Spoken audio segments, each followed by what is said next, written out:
and welcome. And in this video, we're going to continue our quest with systems of equations and inequalities and talk about the applications of three variable systems, okay? Like I said, this is a continuation of our system series.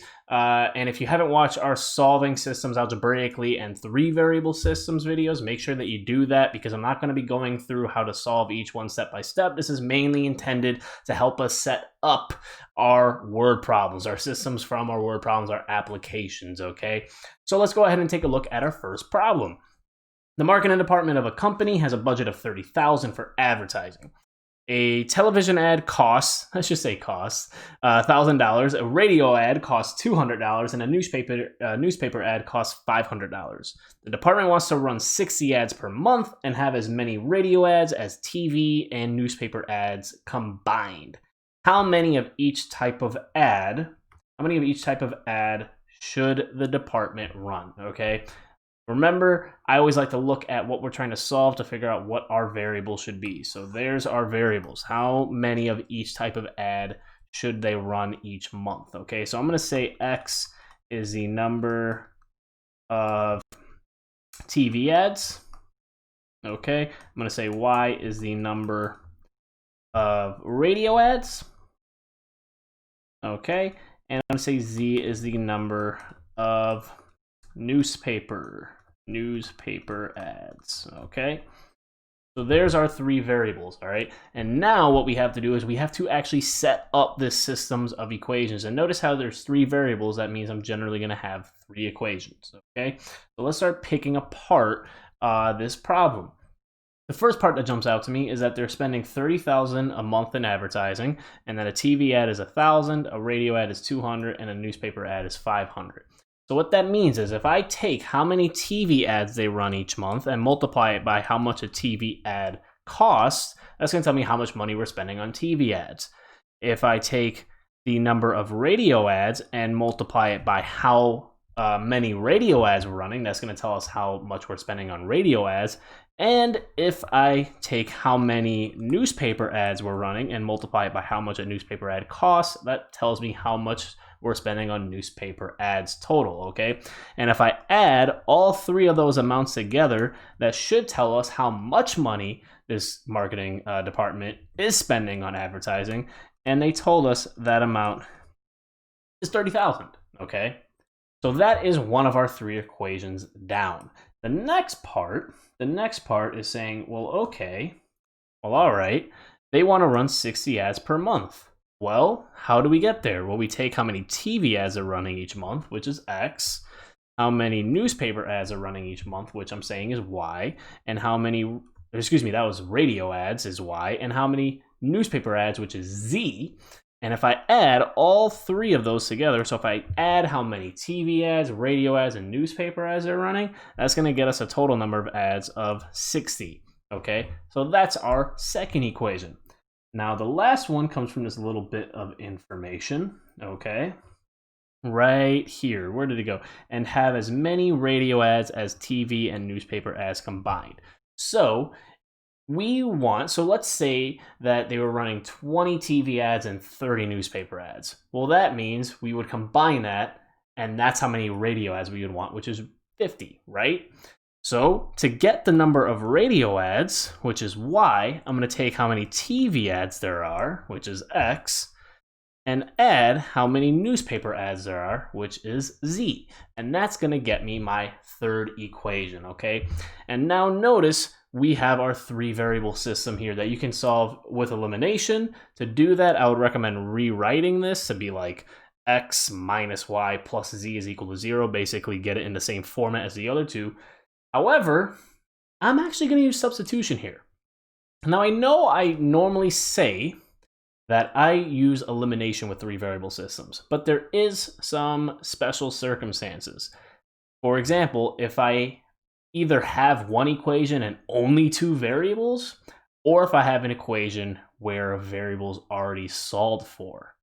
Because now what I can do is I can take what Y is, which is X plus Z. That was weird.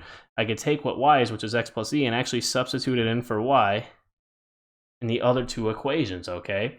And that would get me a new two variable equation for each, which I can then use to solve, okay? Now, like I said, you can use elimination or substitution, and normally I would use elimination, but for this, I'm actually gonna use substitution. So feel free to pause the video. I'm gonna go ahead and solve this out.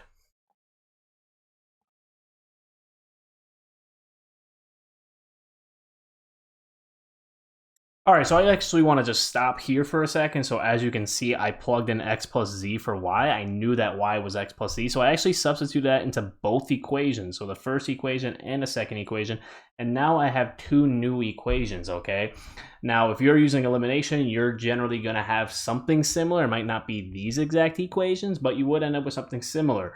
Okay, so I now have a new kind of two variable system that I can solve using elimination or substitution. It's entirely up to you, but I am noticing in this equation right here, it would be pretty easy to solve for x or z. It doesn't actually matter. So I'm actually going to continue using substitution and solve for one of my variables here and substitute that into this equation over here.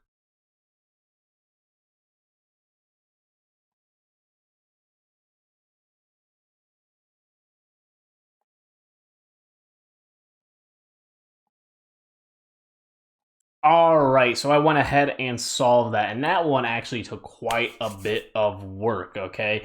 I used substitution throughout, and I ended up with 18 TV ads, 30 radio ads, and 12 newspaper ads, and that kind of follows through nicely, all right? If you were to go ahead and substitute in 18, 30, and 12 for x, y, and z into all three of these equations, it would work out every single time, okay? So that is one example of the applications of a three variable system. Let's take a look at another one. So we're back with a new problem. So in this problem, we have an inheritance of $12,000, must be nice, was invested among three funds, okay? A money market fund that paid 5% annually, municipal bonds that paid 6% annually, and mutual funds that paid 12% annually, okay? That means per year. Now, the amount invested in mutual funds was $4,000 more than the amount invested in bonds, okay? The total interest earned during the first year was $1,120. How much was invested in each type of fund? That's our variables, okay? Remember, they can give you what the variables are, or you could have to figure them out on your own. And this problem, we're going to figure them out on your own.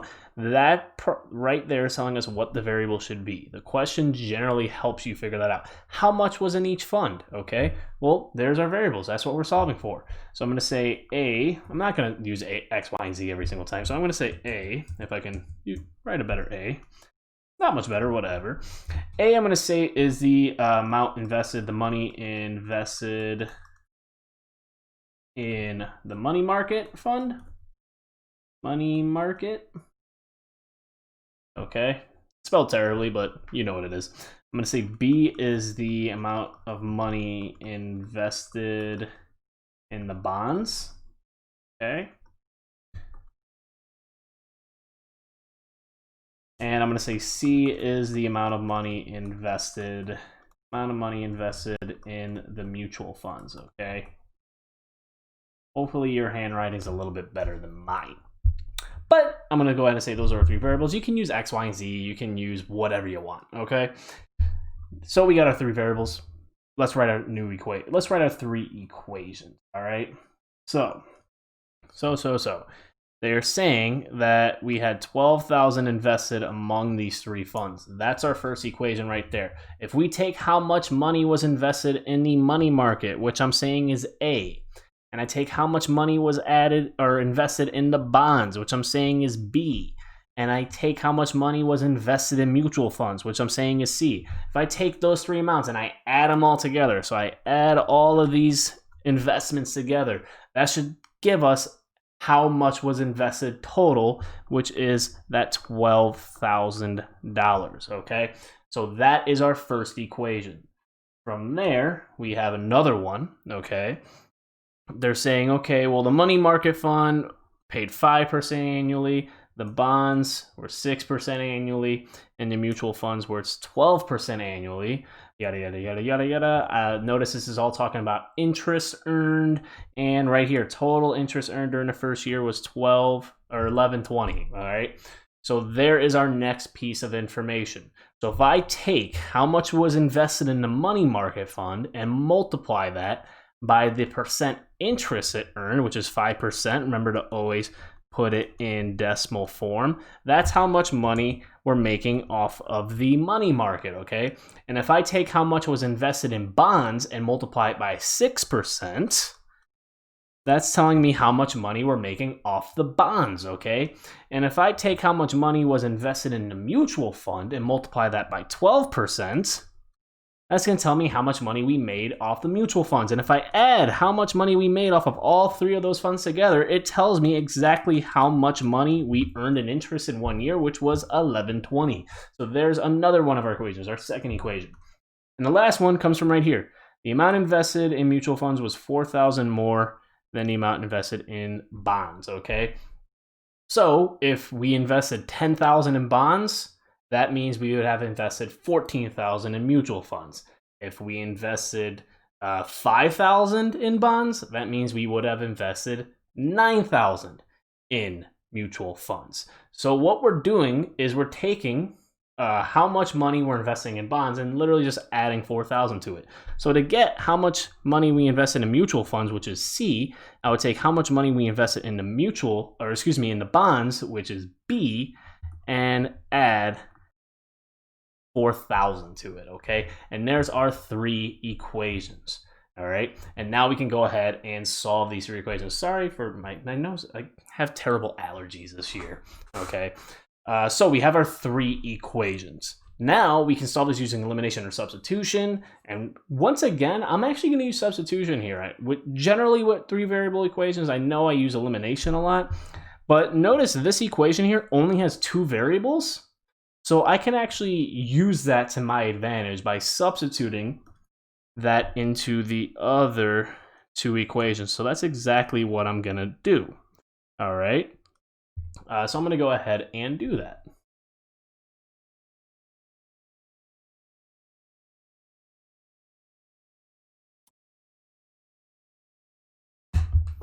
All right, so now we have two new equations here. I have a plus 2b is equal to 8,000. I have 0.05a plus 0.18b is equal to 640. So now I have this new two variable system that we can solve using elimination or substitution, and both actually would work out extremely well here. But you know what I'm about to say, I'm going to use substitution because I can solve for a real quick over here. I can solve for a real fast over here by doing a is equal to 8,000 minus 2b. And now I'm going to go ahead and substitute that into our equation right here and solve. So I'm going to go ahead and get rolling on that.